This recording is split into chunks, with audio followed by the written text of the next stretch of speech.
everyone. For a Filthy Lot Entertainment, welcome to Drawn and Cornered. It's the show that corners today's best comic book artists as they answer deep dive questions while they draw art suggested by fans. After the show, you can bid on the art, and all the proceeds will go to our guest charity of choice. So make sure you watch through to the end to see the final product. Today, our guest is Joshua Hixson. He is a rising star in the comic book world. Though his bibliography is relatively short, he's managed to make a big splash as an artist in recent years, starting from indie horror roots, coming onto the scene with Shanghai Red, and now climbing the ranks further with his work on The Plot, a hit series in the vein of The Haunting of Hill House from Vault Comics. If you don't know him, well, you should. And we're lucky enough to have him cornered with us today. Thanks for being here, Josh. Having me, man. Can you tell us what it is that you'll be drawing today and what charity this is going to benefit? This is Dragonborn from Skyrim. That was suggested to me by my friend Matt. I don't know how to pronounce his last name. He's a good friend of mine, and I barely know how to say his name. He did the Freak Eisner nominated book, which he's probably best known for. But so he said that, Skyrim, and I was like, hell yeah, let's do it. All right. And it's for the New York Bully Crew, the charity that I'm doing it for, which is they specialize in rescuing pit bulls and putting them in foster care or foster homes and getting them adopted. So. Excellent. That's a great charity. At least it's not a charity that supports high school bullies. Yeah, no, that would be bad. All right. Well, if you want to check out this artwork, make sure to watch through to the end, and we'll get things underway. Now, we like to sort of start at the beginning here and walk through your whole career up to this point. Now, you grew up in North Carolina. What was your life like growing up there in terms of exposure to comics and art? It was pretty sparse because we lived in the middle of nowhere, like very small town, have a comic shop to go to. So the only place that I ever really could come by any comics was from the library. Yeah, I just basically would go to the library and check out a bunch of books. They had I think the earliest stuff that I remember is like Ultimate Spider-Man, Ultimate X-Men, Fantastic Four, Ultimate Fantastic Four. Mm-hmm. So I would go and check those out, and I read them over and over again. So it was mainly just that and thrift stores. My friend, I remember finding this one stash one time of someone had dropped off their collection, and I bought one or two Wolverine comics that stayed with me for a long time. And then my friend went back a few days later and bought the whole collection. And I was so jealous. I would always go to his house and he'd be doing something and I'd just be chilling in his closet. I kept pestering him to sell it to me. He must've been so annoyed because I was constantly on his ass about hey, can you sell me your comic collection? And he never would. Yeah. I also used to get from the back of toys, those Marvel, I forget what they're called, but they basically had an action figure and a single issue behind it. Yeah. Like the little digest almost. Yeah. So I collected those. I also weirdly grew up with a lot of European comics that I couldn't read because they were all in French. 'Cause my mom's from Switzerland, which is actually where I was born. And so, yeah, I would just, me and my brothers and sisters, we would just kind of sit and look at these things. Calvin and Hobbes was another one we would read for Calvin hours and Hobbes on end. seems to be quite the inspiration for a lot of people. You're not the first one to suggest Calvin and Hobbes. It's interesting. Yeah, I think it really shaped a lot of my just humor in general. I didn't get all the jokes, obviously, that he was going for because I was a kid, but yeah, that and Far Side. was a big influence. I used to do like when I first started school, more like cartoony, sort of like gag humor stuff, which I still like doing to this day. Although I don't really do it anymore. But it's I think something that came from like looking at Calvin Hobbes and Far Side. Well, that's awesome. And something that also seems to unify all artists on the show is a love of drawing from a very early age. Was it the same for you? And what were you drawing as a kid? Yeah, it's weird. I have a very distinct memory of being like, I think I watched, again, the library, like I got some VHS thing of this guy who was like, here's how to draw like cartoony stuff. I don't remember exactly what it was. I was like 7, but he would just draw like these cartoon figures or whatever, but he did them really fast, and it completely blew my mind. And I was like, oh, I really want to do that. And I remember going to Walmart and getting a notebook or whatever, like just filling it with drawings of like the weirdest things. Like, I don't know what it was with like, I used to create like drawings of like families of inanimate objects. Don't ask why, but that was like the first thing I started drawing. It was like a family of like wheels and a family of knives for whatever reason. I have it somewhere in a in a notebook, and it's pretty awesome to look back on. But it progressed into, I guess, more normal things. I would like draw dinosaurs and stuff, but I like would fill it up. Right. And when did you know that you wanted to do comics specifically? I remember reading. I'm gonna get made fun of this for this. I'm a big My Chemical Romance fan, and all right. I remember reading in some magazine, because I was a big fan of Gerard Way, about how he went to SVA for cartooning, and I was like, oh, I didn't even know that was a thing, that you could go to school for comics. Mm-hmm. And that was like the first sort of thing that like planted in my head that you could actually go to school for comics. Sure, yeah. And I mean, I was living in North Carolina at the time, so I had no way of really doing that. But somehow that is what happened. Yeah, and given the books that you work on, like the plot in your early work, like the Blackwoods, you're also quite a big horror guy.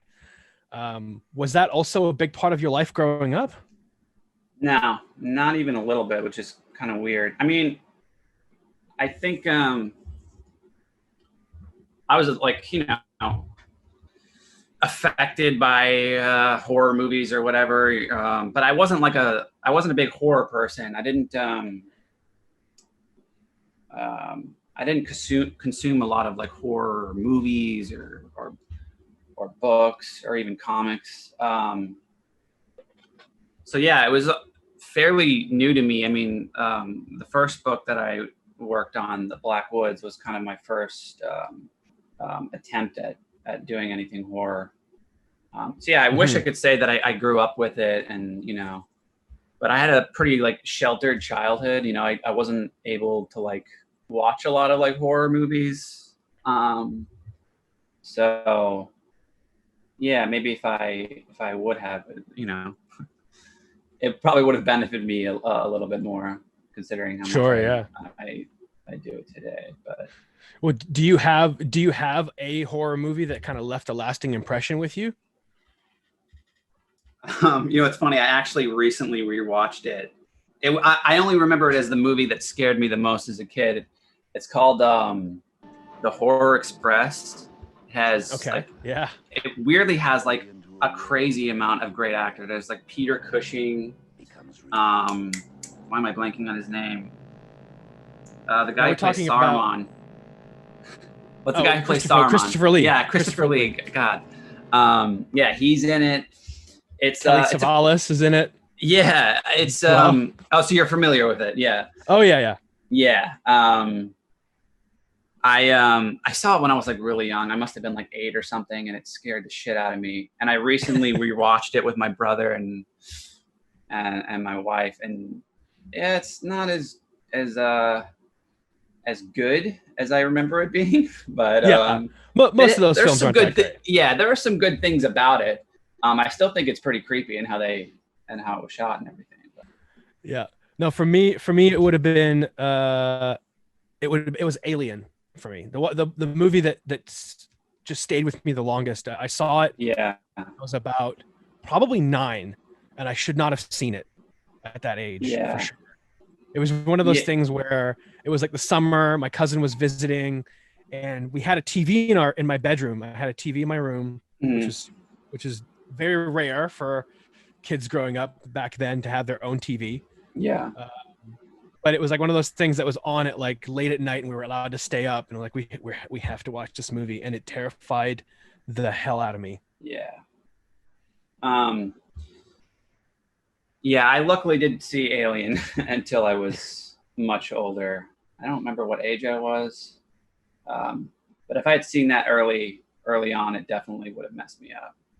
Oh, for sure. Now, there's not that many people who are lukewarm on horror stuff. It seems you're either 100% in or 100% out. And then even within horror, there are diehards of each sort of subgenre. Now, what about the genre appeals to you, and what kind of horror specifically? I like more like psychological, sort of slow burn stuff. Mm-hmm. Yeah, that's what I like about horror the most, is pacing and building tension, specifically with comics, because I don't really know how to make a comic scary, and that's kind of what I attempt to do or try to do the most, is like how, because it's just pictures and words. It's not like, film where you have music and moving pictures or whatever. There's a lot more to scare you. So yeah, just figuring out how to actually make something scary, how to pace something to build tension. That's probably my favorite thing to try to do with horror comics. Sure, for sure, yeah. Now, there's a lot of sort of regurgitated ideas and franchises in the genre right now. But there's also a revival of more original, artful horror, specifically like The Witch and Hereditary, and stuff like that. Where do you see the future of the genre from here? I mean, both the good and the bad. I mean, those kinds of movies definitely give me hope for the future of horror. I feel like for a long time everything was kind of just jump scares, and not to say that there's anything wrong with jump scares. There's a place for it, but it seemed like for a while it was kind of like there was a specific kind of horror that was being made, and because that was the one that made a lot of money. Or, I mean, obviously I'm just talking about film. But yeah, I mean, I think, especially with comics too, with more and more people, more diverse voices coming forward in comics and I mean, in everything to tell their own versions of specifically horror. I think that'll be interesting to see. And I don't know. I'm hopeful. I mean, again, seeing stuff like Hereditary and like Lighthouse or Witch be like super successful means that there are people that want to see stuff like that. And I think those movies, they took chances. They weren't. I don't imagine that they were easy to sell. Yeah. But yeah, I mean, with comics, it's you obviously you don't have the same kind of constraints. Yeah, I'd like to have been in the pitch meeting for the Lighthouse. So here's the deal. Yeah. I want to make a black and white movie where these two guys watch a lighthouse. Yeah. They go crazy, they masturbate, they get drunk, and they fart a lot. Yeah. I don't. Well, see, that's the thing. Is like it probably wouldn't have been made if The Witch hadn't been made, and that didn't do so well. Yeah. So yeah, I'm hopeful. I mean, I keep seeing more and more horror films. I feel like that's the genre that's the hardest to find of like good stuff. I mean, again, I'm not trying to like shit on it as a whole, but there's a lot of just not good stuff out there. Oh yeah. Yeah. So Now getting back to your career, you went to the School of Visual Arts in New York. We talked about that very briefly at the beginning. Now, did you especially about, that you could go to school for comic books. Did you, when you entered that program, did you specifically know that comics was where you were going to go? Yeah. But I didn't really know what I was getting myself into. Like, I didn't really know the difference between illustration and comics. I was just like, oh, I like comics. I'll go to school for that. I didn't really think things through very well when I was that age. So yeah, I kind of got into it and was I didn't regret the decision, but like my first year was really rough. I had gone to community college prior to that for art, and felt like that had prepared me. But you're doing sort of your traditional still lifes and design or whatever, and this was like thrust right into like, oh, you got to draw like 5 pages a week or something. I don't know if it was that insane that's not a crazy amount, but for college it's kind of a lot. I don't think I was prepared for it, and when I got into it, I was using nibs and brushes for the first time. And I drew, and like I did a bunch of, because it's basically like they would give you 3 pages to do this for this specific class, and 3 pages for another, depending on what class you're talking about. And that year I must have drawn like everything in a different way or different style. Even going into like my junior year, like I was, for my junior project, I was ripping off like Libremajo for like 18 pages, and it was completely absurd. And so anyway, I kind of felt like I was in over my head, and like I maybe made a mistake and should have gone into illustration, but sticking with it. And I feel like I had more success or felt better about my work in my junior year. So what was the turning point that helped you lead you in that direction? I think it was just a few short stories that I did that I was like, oh, I really like doing this.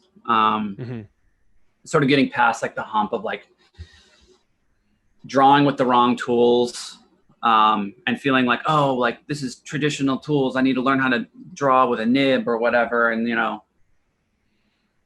my advice to any artist going through that is like, you don't have to, just use whatever works. You know what I mean? Whatever sure. You feel comfortable with, which I think is what took me a while to figure out. So yeah, it was just a few shorts that I had to do that I think kind of cemented that this is what I really like doing and what I want to pursue. What was it like going from a small town in North Carolina to all of a sudden you're in New York City? Did that have any conscious or subconscious impacts on your work? It was definitely very weird. I mean, I didn't go directly from, living in the woods in North Carolina to New York City, thankfully. I mean, that might have been cool, but, probably also would have been really overwhelming. Like, I moved to here on Long Island and went to school here at a community college for a couple years, which kind of like got me warmed up to the new environment or whatever. But yeah, I mean, I don't know. My time of like living in New York was just really special, and it's something I really miss. I miss being there's there. Yeah. There's a real vibe to New York, you know, like Yeah. when you're in the city, it's just there's a certain feeling about it, you know, that it's Yeah. unexplainable sometimes. Yeah. And I mean, getting back to your question, like just specifically for me, I was constantly like, how the hell did I end up here? Yeah, I think Like everyone that moves to New York says the same thing. yeah, it's very weird too. Like, cause we visited, like a year before that I moved up here, and it just completely blew my mind being in New York for the first time, and then to be going there or going to school there rather a couple Mhm. years later was just like totally surreal. So Oh, yeah, yeah, when I for was there, sure. I tried to soak it in as much as possible, and really miss being there. Now you also do illustrations for record labels and bands, and that seems like something you kind of got into either during or right after college. How did you get into that? Uh, it's funny. I don't know. I'm not the most like, especially when I was younger. I was like, or much younger, whatever. At that time, I wasn't very like go getter. I was very like, oh well, why is anyone gonna like hire me kind of attitude. But I was Right. really desperate at the time, and I emailed the guys I mainly work for, Black Tiger Sex Machine, who are they also own a record label called Candy Ballin Records, which is the record I work for. But yeah, Right. I was following them on SoundCloud because I really like electronic music, and um, I just I saw that they were kind of like up and coming or whatever, and I Mhm. figured it wasn't too outlandish to reach out to them as opposed to like a mega group or something. And I didn't think they would write back to me, but I like reached out to them on Facebook, and I was like, "Hey, do you need any you know, you need an artist for any or your merch or album covers?" And Julian, who's like the head guy, kind of runs everything. He got back to me like the next day and was like, "Yeah." And I started working with them like right after. I think on their, I don't know if it was their first EP, but it was one of Mhm. their earlier EPs. And yeah, I've been working with them ever since. I'm actually doing a thing for them right now, which I'm probably going to do right after this. I got to finish it. I basically work for the record label, and they come to me for whatever, for their various artists that are on the label. And you know he'll approach me with an idea and just kind of shoot it back and forth. And you know it's a really Nice. cool working relationship, and they're really great people. How do you approach an illustration piece differently from a comics page? Now, I guess there's design elements to both. So I guess what I'm Yeah. asking is how similar or dissimilar is it to you, or is it even something that you think about at all when it comes to doing art for music or versus art for comics? I mean, with a single image, I mean, most of the illustration I do is for the record label, but like, for a cover, I don't know, I want there to be some sort of storytelling element to it, which is the fun of like doing commissions too. I like this one, I was going to just draw him like holding the sword or whatever, but Mhm. that's kind of boring. I'd rather it be like, oh, he's being surrounded or something. I like something to be going on, or there's some sort of story element to it, or something. Which I don't know that that's necessarily specific to illustration, because I try to do the same thing in my comics. But yeah, Mhm. I guess it's just focusing on a specific idea and figuring out what's the most effective way to get that idea across or get a certain mood across. And again, I'm not sure that that's I don't know if that's a specific to illustration. That's what I do for my comics too. Um, yeah, I don't know that there's that much of a difference. What was your first sort of quote unquote real comics job? Was it the Blackwoods? I started Blackwoods and Shanghai Red at kind of the same time. It was like right Mhm. after I got out of school. Um, I don't know which one came first. I think it was Shanghai though. Okay. I think it was Shanghai. Yeah, I got that by, I was just posting stuff on Tumblr, and Chris reached out to me one day, and I was actually familiar with his stuff, and I was kind of like blown away that he was even contacting me. Again, Right. I didn't hold myself in the highest of regard. I was like, oh, it's going to take a while to like get any kind of work. I kind of just went back into like doing construction, just kind of bullshit jobs that I didn't want to do. Mm-hmm. But yeah, he reached out to me one day, and we started working on it in 2014, which is pretty bizarre considering when it was released. I think it was released in 2018. Right. Yeah. So yeah, it was a long way coming. We went through a lot with that book. Well, that's fine. I mean, that kind of leads me into my next question. Was it? I mean, you obviously took your time to develop it and create it, but was it at all intimidating having your first major publication be with Image Comics? It was, but I didn't know that it was going to be with them. And well, I guess it was until next year. We found out in 2015 that they would publish it, and yeah, that was daunting. That was very weird. Again, I never in a million years thought that my first book would be with Image, which definitely put the pressure on. I stressed out over that book so much, and I feel like it really shows in the work. Mm-hmm. I made a lot of mistakes that I don't want to repeat. I mean, I still love it. I think it's a great book, and I'm proud of the work. But just like artistically, I made a lot of weird decisions. Like I started, again, we started in 2014. I drew like the first, I think, 10 pages, and we kept going on like these long breaks, because I would like, you know, when you pitch to Image or whatever, it takes a while until you see any kind of money. So I had to do other things for work, and so there was a lot of like periods where we weren't working on it, and it kind of stayed in limbo for a while.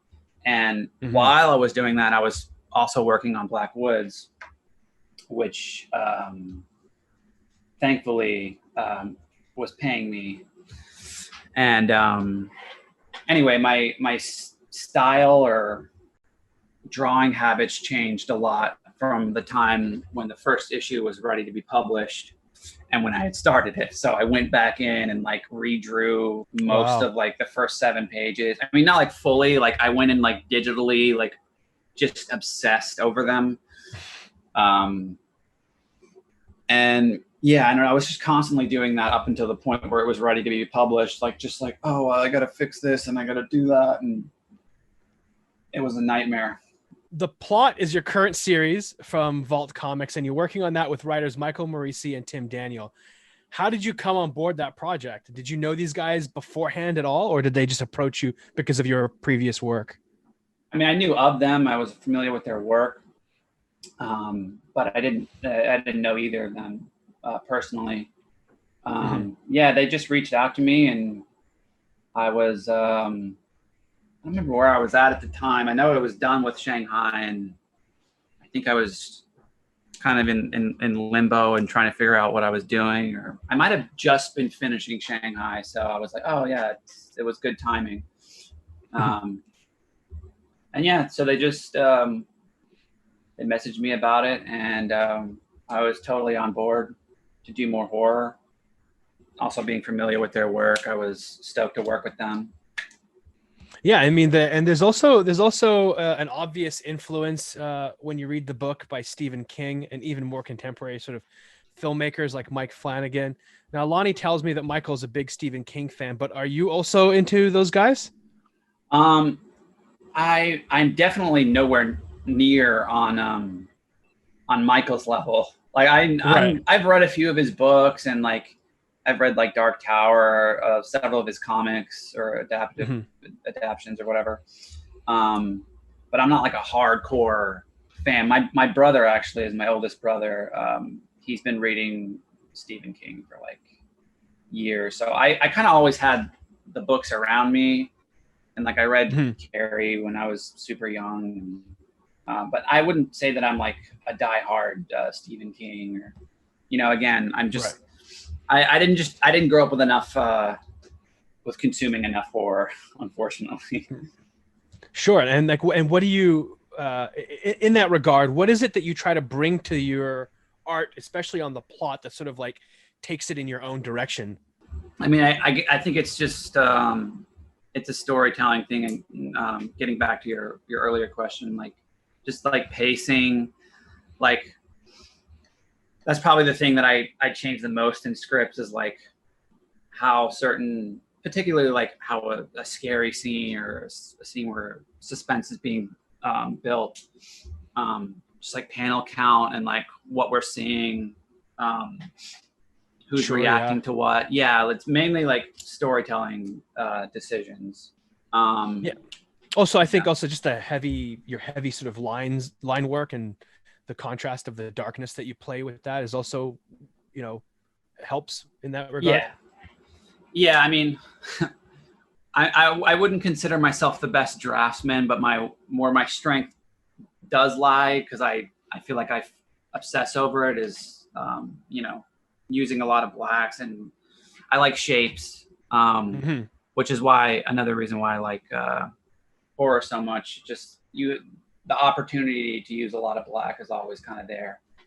Oh, for sure. Yeah. I mean, what I have noticed, especially with this book, is that the process seems quite fluid. What is your collaborative process like with that team? It's pretty easy going. Like when we first started, I mean, I imagine when you start any book, there's a little more like back and forth. I mean, we still like obviously share everything back and forth. It's the most involved collaboratively when I'm like sending them my layouts and like trying to get feedback from them. I've been doing this thing for a while where, so I used to write like really long emails every time I would hand in a script or a finished layouts of the script or something. Or I would do it like pages at a time and send in like, just really long emails of like, I don't know. I always feel weird about changing things, even though, as an artist, you're supposed to take liberties and make your own decisions. I feel weird calling any kind of shot with a writer where I'm like, I don't like how this is going. I'm going to do it my way. I don't know that I would feel good if I was writing something and someone was changing it, but again, that's my job or whatever. So, anyway, whenever I send them, layouts for a new script, or I've been doing this thing where I just do audio notes instead of typing all this stuff out, and I'll just record everything I sort of changed and did, and it's just a lot faster for me as opposed to, I'm not a very fast writer, so I'll sit for hours and just be like, I did and this and then that, and it's just like right. It's a little ridiculous. I don't technically need to do it. I could just be like, this is it. But I like to like explain like my thought process or whatever. And so anyway, the collaboration itself is very easygoing.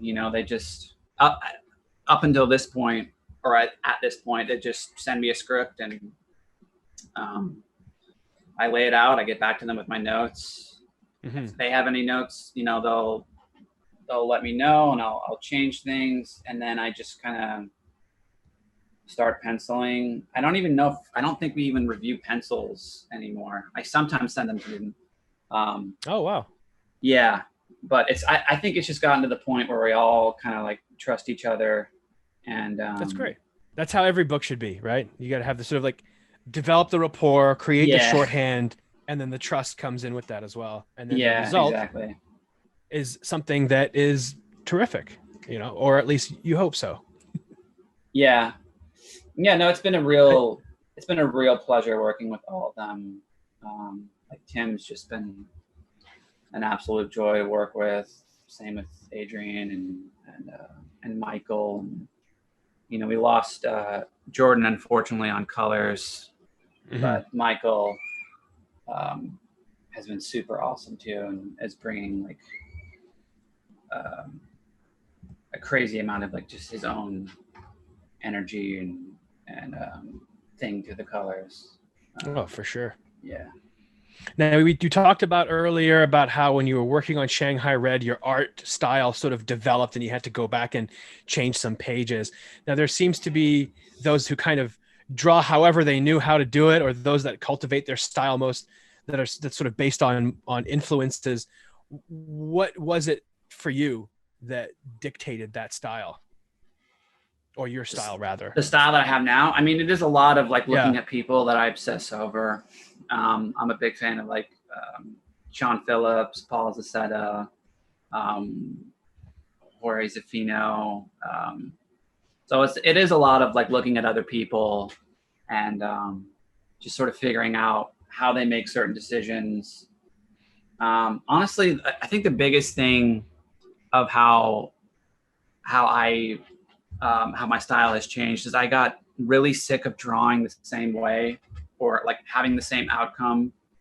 I did in my senior year, I did this book called The Rebel Gun that I like wrote and drove and everything, but I didn't really use a lot of reference. I just found myself like drawing the same pants or drawing the same folds, drawing the same hair, and it's like everything starts to look like this weird, like homogenous, cartoony style that I hated so much. So now my sort of approach is just to draw more in the inking. I mean, this was already, like, as an example, pretty blocked out or whatever. I do like doing just like really rough sketches and figuring out most of the drawing in the inking, which is something I would never have done back then. Mostly because I just didn't have like the guts to do it. I mean, I was like very kind of like timid with using solid blacks but I mean, I guess, you know, anyone probably goes through that phase. So yeah, I mean, it was just, I think it was just a hatred of my style that made me wanted to change. I just really didn't like what I was doing.